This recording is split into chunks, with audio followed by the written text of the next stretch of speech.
히말라야 산에서 실종자가 발생했다고 하는데요.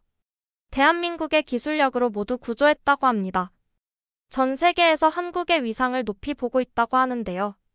과연 한국산 장비는 정체는 무엇일까요? 그럼 지금부터 오늘의 이야기를 시작해 보겠습니다. 안녕하세요. 저는 스위스에서 산악구조대원으로 일하고 있는 리나 바이스입니다. 저는 34세이고 스위스 알프스 지역에 살면서 15년 동안 위험한 산에서 사람들을 구조하는 일을 해왔어요. 저희 스위스 사람들은 다른 사람들이 자기 집 뒷마당을 알듯이 산을 잘 알고 있어요. 모든 사람들이 저를 일 잘하는 사람이라고 말해주지만 저는 전통적인 방식을 믿고 있어요. 튼튼한 로프와 용감한 마음 그리고 사람의 손만 있으면 생명을 구할 수 있다고 생각해요. 저는 항상 팀원들에게 인간만이 인간을 구할 수 있다고 말해왔어요. 하지만 그날 아침 빨대로 숨을 쉬는 것처럼 공기가 희박한 히말라야 고산지대에서 제가 틀렸을 수도 있다는 걸 깨달았어요. 베이스 캠프에서는 모든 것이 평화롭게 시작되었어요. 여러 나라에서 온 등반가들이 큰 모험을 위해 준비를 하고 있었어요. 눈은 하얗고 완벽했고 하늘은 맑은 파란색이었어요. 모든 것이 안전해 보였어요. 그때 저는 그 소리를 들었어요. 쾅!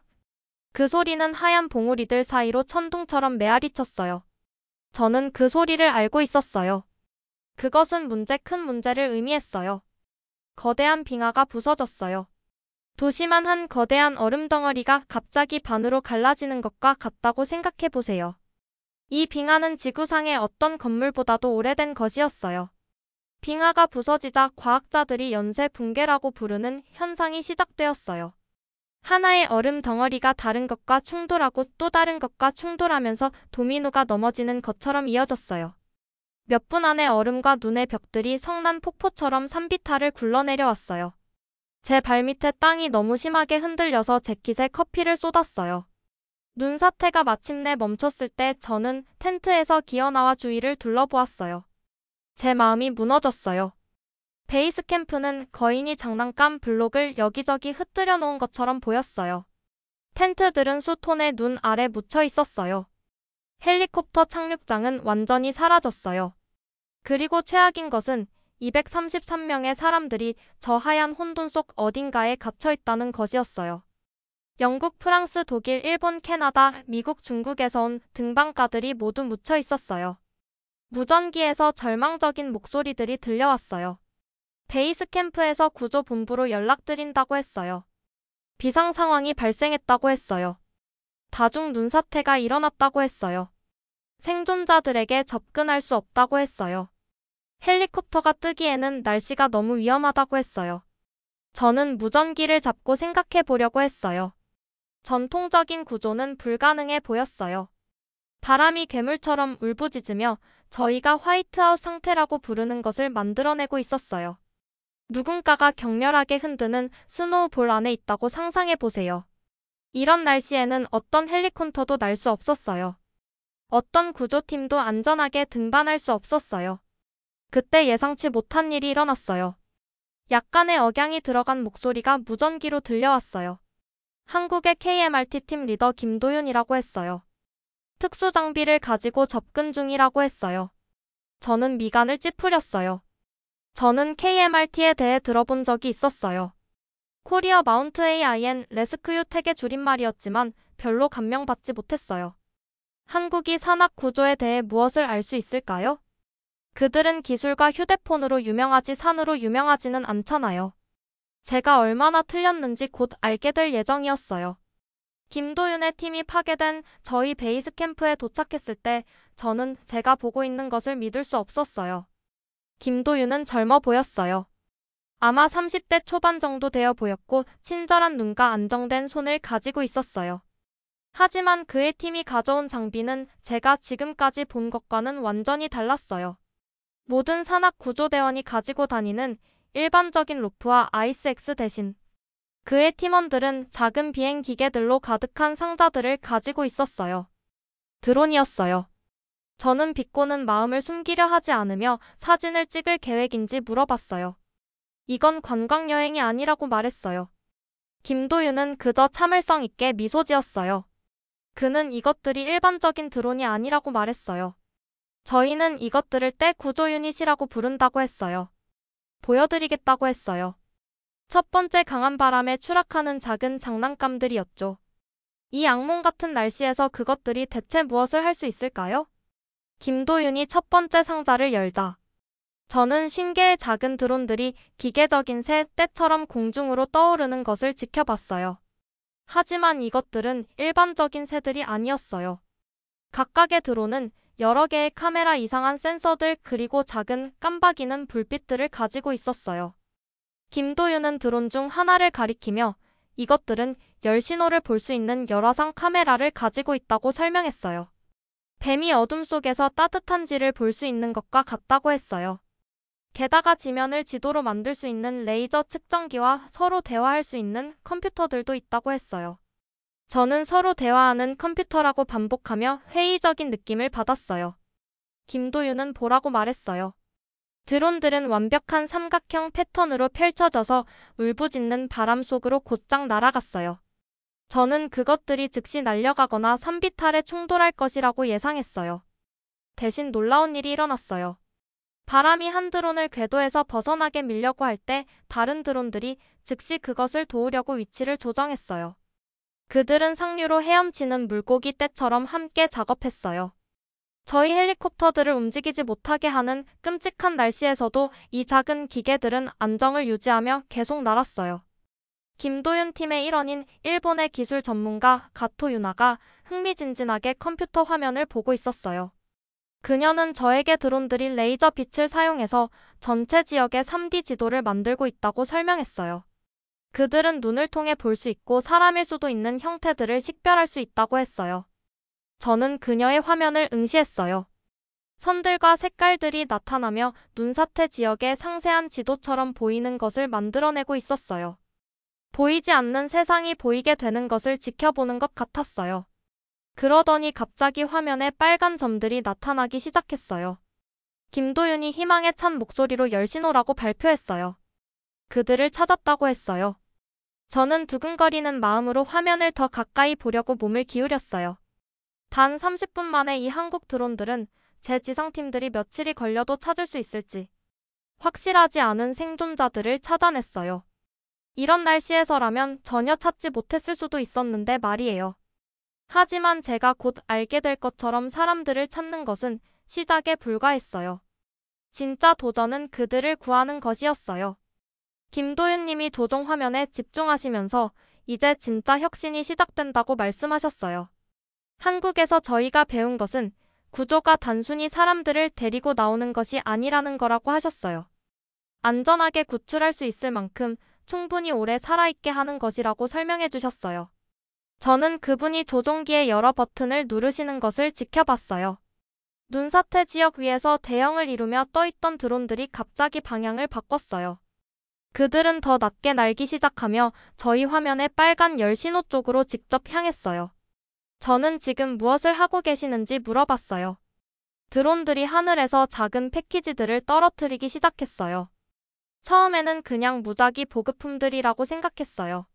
하지만 더 자세히 보니 이것들은 전혀 일반적인 패키지가 아니었어요. 김도윤님의 국제팀 일원인 프랑스의 의료 전문가 소피 마르탱님이 노트북으로 신호들을 모니터링하고 계셨어요. 그분은 짧은 갈색 머리를 가지고 계셨고 강한 억양으로 말씀하셨지만 영어는 명확했어요. 그분이 저에게 각 패키지에는 신중하게 설계된 생존 키트가 들어있다고 설명해 주셨어요. 저희가 이것들을 개발하는데 3년이 걸렸다고 말씀하셨어요. 화면에는 각 패키지 안에 들어있는 모든 것들의 자세한 목록이 보였어요. 체온을 사람에게 다시 반사시키는 특수 담요들이 있다고 설명해 주셨어요. 따뜻함을 위한 거울 같은 것이라고 하셨어요. 극한의 추위에서도 얼지 않는 고에너지 음식젤도 있었어요. 열었을 때 자동으로 활성화되는 발열 패드도 포함되어 있었어요. 그리고 가장 중요한 것은 각 사람이 정확히 어디에 있는지, 어떤 상태인지 실시간으로 알려주는 작은 전자 비콘들이었어요. 저는 비콘들이 의료 정보까지 보내주는지 놀라며 물어봤어요. 소피님은 고개를 끄덕이시며 체온 심박수 움직임 패턴을 실시간으로 전송한다고 하셨어요. 누가 저체온증을 앓고 있는지 정확히 판단할 수 있다고 하셨어요. 저체온증은 몸의 온도가 위험할 정도로 낮아지는 치명적인 상태라고 설명해 주셨어요. 그리고 각 사람에게 얼마나 빨리 도달해야 하는지 우선순위까지 계산해 준다고 하셨어요.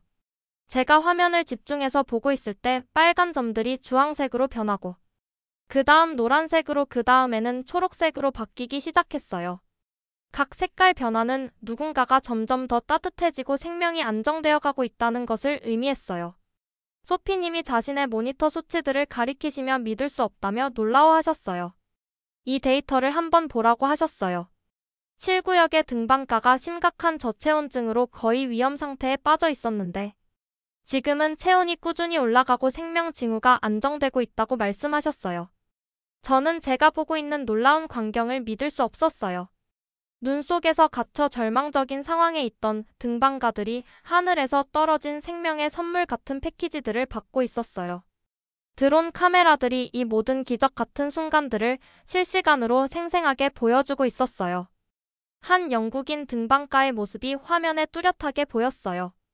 패키지가 그의 바로 옆에 떨어졌을 때 그는 눈 속에서 거의 의식을 잃은 채 움직이지 않고 누워 있었어요. 처음 몇 분간은 전혀 반응이 없었어요. 그러다가 천천히 떨리는 손을 뻗어 패키지를 간신히 열었어요. 몇 분 지나지 않아 그는 특수반사 담요로 자신의 몸을 완전히 감쌌어요. 놀랍게도 그의 움직임이 점점 더 강하고 안정적이며 조화로워졌어요. 다른 드론 카메라는 공처럼 웅크리고 추위에 격렬하게 떨고 있던 독일 여성 등반가를 보여주었어요. 생존 패키지를 받은 지 15분 후 그녀는 놀랍게도 혼자 힘으로 일어나 앉을 수 있게 되었고 심지어 드론을 향해 감사의 표시로 손을 힘차게 흔들기도 했어요. 발열 패드가 완벽하게 작동하고 있었어요. 나중에 저는 비상무전기를 통해 영국인 등반가 중 한 명이 그 따뜻한 생명구조 담요가 자신을 감쌌을 때 마치 꿈속에 있는 것 같았다고 말하는 것을 들었어요. 마치 멀리 떨어진 고향에서 온 따뜻한 포옹을 받는 것 같은 느낌이었다고 감격해서 말씀하셨어요. 하지만 저를 진정으로 놀라게 한 것은 단순히 물리적인 보급품들만이 아니었어요. 이 모든 구조 작업이 얼마나 과학적이고 체계적으로 완벽하게 조직되어 있는지였어요. 김도윤님의 전문팀은 전체 눈사태 발생 지역을 정확한 격자 구역들로 세밀하게 나누셨어요. 각 드론은 자신이 담당해야 하는 특정 구역이 정확히 어디인지 GPS로 완벽하게 알고 있었어요. 그들은 의료진이 분석한 생명 위험 우선순위에 따라 체계적으로 패키지를 배달했어요. 체온이 가장 낮고 생명이 위험한 사람들이 무조건 먼저 도움을 받았어요. 저는 김도윤님에게 구체적으로 누가 가장 긴급하게 도움이 필요한지, 어떤 방식으로 정확히 결정하시는지 자세히 물어봤어요. 그분이 여러 색깔로 정교하게 코딩된 실시간 지도를 보여주시는 자신의 대형 모니터 화면을 가리키셨어요. 드론들에 장착된 최첨단 열화상 카메라가 각 개별 등반가의 정확한 체온을 실시간으로 측정해서 알려준다고 설명해 주셨어요. 빨간색은 생명이 극도로 위험한 상태를 의미한다고 하셨어요. 지금 즉시 응급 도움이 필요하다는 치명적인 경고 신호라고 강조하셨어요. 노란색은 심각하지만 아직은 버틸 수 있는 상태를 의미하고 초록색은 현재로서는 비교적 안정적이라는 뜻이라고 자세히 설명해 주셨어요. 저는 드론의 고해상도 카메라가 생존 키트를 받은 후 두 팔을 하늘을 향해 열정적으로 흔드는 또 다른 독일인 남성 등반가의 모습을 생생하게 보여주는 것을 감동적으로 지켜봤어요. 이 남성은 불과 몇 분 전까지만 해도 극심한 추위로 거의 의식을 완전히 잃어가고 있었어요. 놀랍게도 이제 그는 정신이 완전히 또렷해졌고 생존 키트에서 나온 밝은 주황색 구조, 신호용 깃발을 이용해 적극적이고 활발하게 자신의 정확한 위치를 하늘의 구조팀에게 알리고 있었어요. 저는 김도윤님에게 솔직하고 조용히 이런 첨단 구조 방식은 정말 제가 전혀 예상하지 못했던 것이라고 겸손하게 인정했어요. 지난 15년 동안 저는 산악 구조라는 것이 튼튼한 로프와 용감한 마음을 가진 강인한 체력의 구조대원들에 관한 것이라고 굳게 믿어왔어요. 순수한 인간의 근력과 불굴의 정신력과 강철 같은 결단력이 전부라고 생각했어요. 그것이 저희가 스위스 알프스에서 조상 대대로 항상 해온 전통적인 방식이었어요. 그것이 제 존경하는 아버지가 저에게 어려서부터 몸소 가르쳐 주신 구조의 철학이었고 그분의 아버지가 그보다 훨씬 전에 그분에게 물려준 가문의 구조 정신이었어요. 하지만 여기 이 한국팀에서는 놀랍게도 정교한 기계들이 하늘에서 위험에 빠진 사람들의 생명을 구해내고 있었어요. 기술이 인간을 완전히 대체하는 것이 결코 아니라 오히려 인간 구조대원들이 본연의 구조 임무를 더욱 효과적으로 수행할 수 있도록 귀중한 시간과 정확한 정보를 제공해주고 있었어요. 저희 다국적 국제팀에 새롭게 합류해주신 인도의 베테랑 구조 전문가 아룬 다살님이 두꺼운 장갑을 낀 따뜻한 손으로 제 어깨를 격려하듯 가볍게 두드리셨어요. 아룬님은 저보다 한참 연륜이 많으셨고 눈부신 설산용 고글 뒤로 지혜로운 회색 머리와 자비로운 눈빛을 가지고 계셨어요. 그분은 무려 20년 동안 히말라야와 인도 전역의 험난한 산악 지역에서 수많은 생명을 구해오신 경험 많은 구조의 달인이셨어요. 그분이 깊이 있고 부드러운 목소리로 첨단 기술이라는 것이 인간의 용기와 희생 정신을 대체하려는 것이 결코 아니라고 말씀하셨어요. 오히려 진정한 용기가 더욱 많은 시간과 정확한 정보를 바탕으로 현명하게 발휘될 수 있도록 도와주는 것이라고 깊이 있게 설명해 주셨어요. 저는 실시간으로 변화하는 구조 상황을 보여주는 여러 화면들을 주의 깊게 보면서 그분의 철학적인 말씀을 진지하게 되새겨봤어요. 놀랍게도 드론들은 이제 눈사태로 고립된 총 233명의 등반가 전원에게 생명을 구할 수 있는 생존 패키지를 성공적으로 배달 완료했어요. 실시간 생존율 통계와 의료 데이터가 소피님의 정교한 의료 모니터링 시스템에 계속 업데이트되고 있었고 1시간 전의 절망적인 상황과 비교하면 믿기 어려울 정도로 훨씬 희망적으로 개선되어 보였어요. 하지만 제 가슴 깊은 곳에서 조심스럽게 희망이 자라나는 것을 느끼면서도 김도윤님의 진지한 표정은 여전히 깊은 걱정으로 가득 차 있으셨어요. 그분이 자신의 손목시계를 걱정스럽게 확인하시며 비교적 쉬운 첫 번째 단계는 이제 겨우 끝났다고 말씀하셨어요.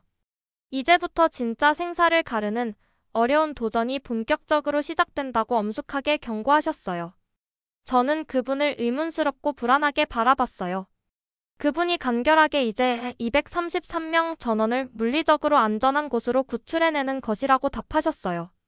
기상청 예보에 따르면 날씨가 급속도로 더욱 악화되고 있고 다음 대형 폭풍 시스템이 이 지역에 도착하기까지 아마도 6시간 정도밖에 시간이 남지 않았다고 긴급하게 알려주셨어요. 만약 그 시간 안에 모든 사람을 완전히 안전한 곳으로 대피시키지 못한다면 그분이 불길한 예감이 담긴 문장을 끝까지 말씀하지 않으셔도 저는 그분이 무슨 뜻인지 충분히 이해하고 있었어요. 아무리 이 모든 놀라운 첨단 기술이 있다고 해도 사람들이 지금 따뜻하고 생명이 안정된 상태라고 해도 다음 치명적인 폭풍이 몰아치기 전에 여전히 위험한 활서 눈사태 지역에서 무려 233명의 사람들을 하나하나 물리적으로 구조해서 완전히 안전한 곳으로 이송해야 하는 엄청난 임무가 남아 있었어요. 그리고 그 거대한 임무는 아무리 정교한 드론이라고 해도 혼자서는 절대 할 수 없는 일이었어요. 그것은 저희가 가진 모든 인력과 장비와 기술과 경험을 총동원해야 하는 일이었어요. 전통적인 옛날 방식과 혁신적인 새로운 방법이 완벽하게 협력해서 함께 작업해야 하는 것 말이에요. 저는 점점 어두워지는 위험한 하늘을 걱정스럽게 올려다보며 차가운 바람이 시간이 갈수록 더 강하고 매섭게 불어오는 것을 온몸으로 느꼈어요.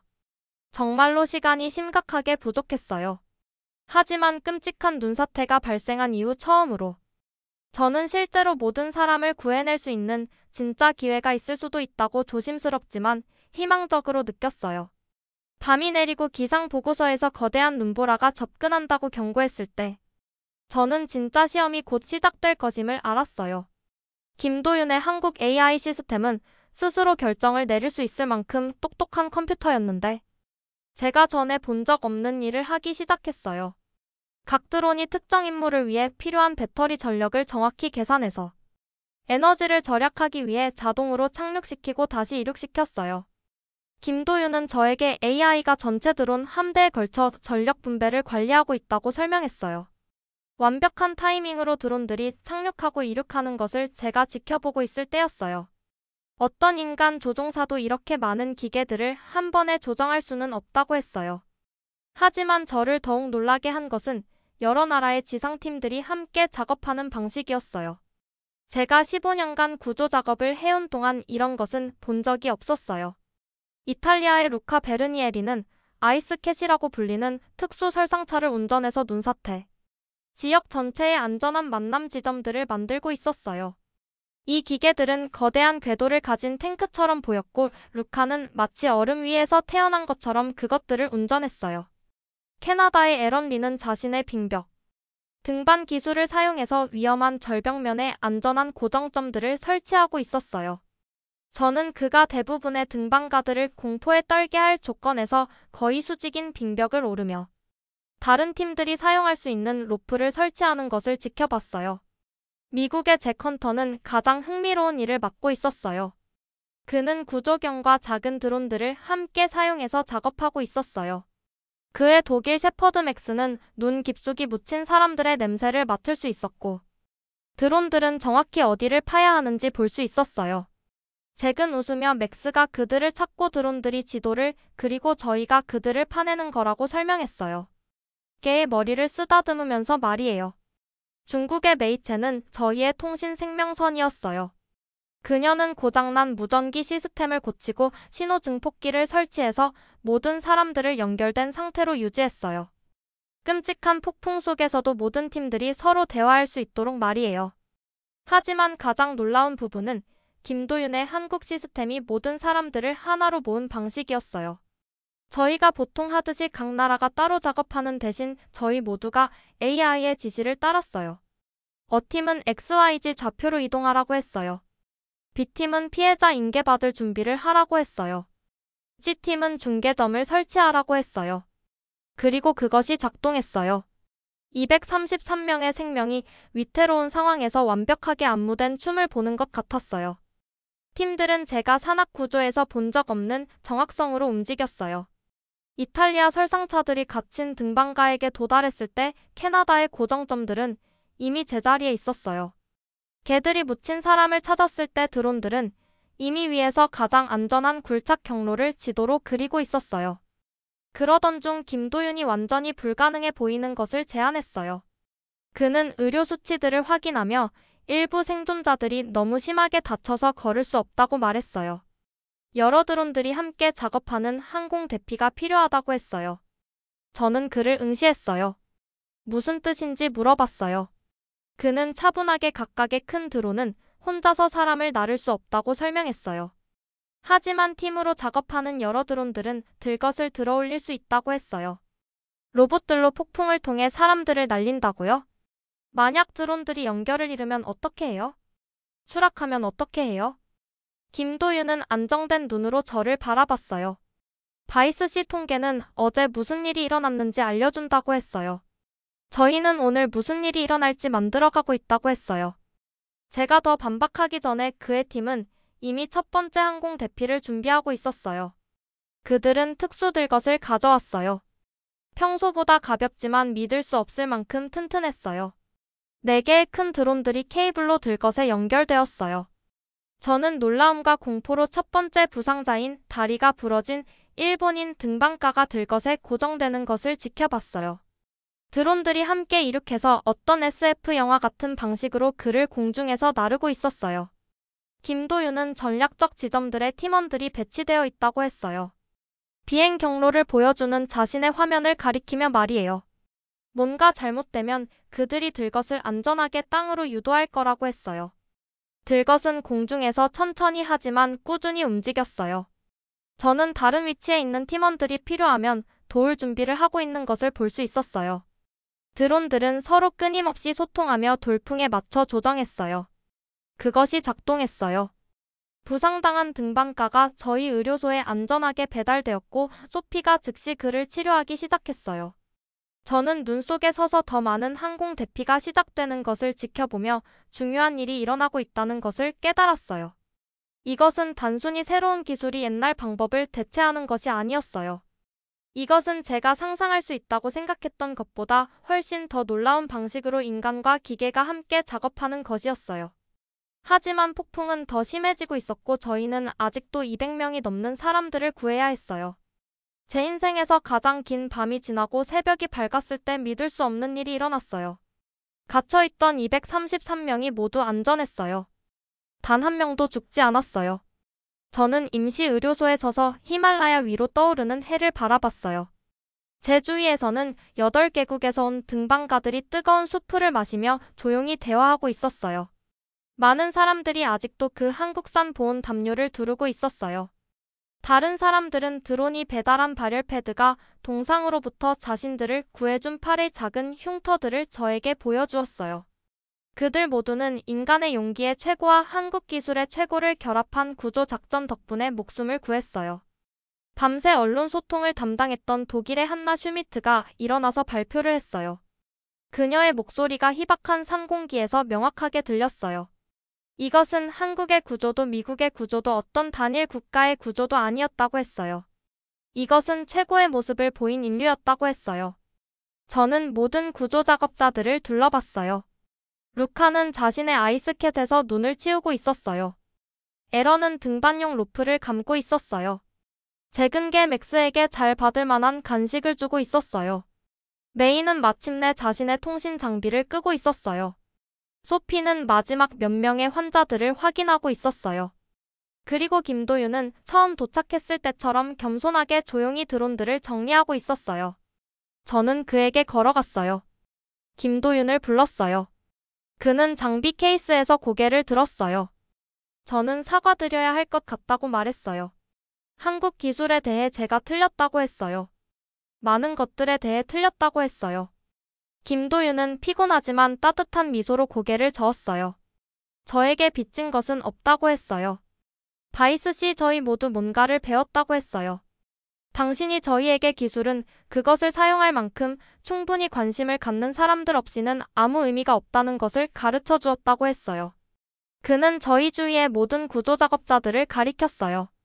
당신의 용기, 루카의 운전기술, 에런의 등반 능력, 잭에게 훈련, 소피의 의학 지식이 있어야 드론들이 누군가를 구할 수 있다고 했어요.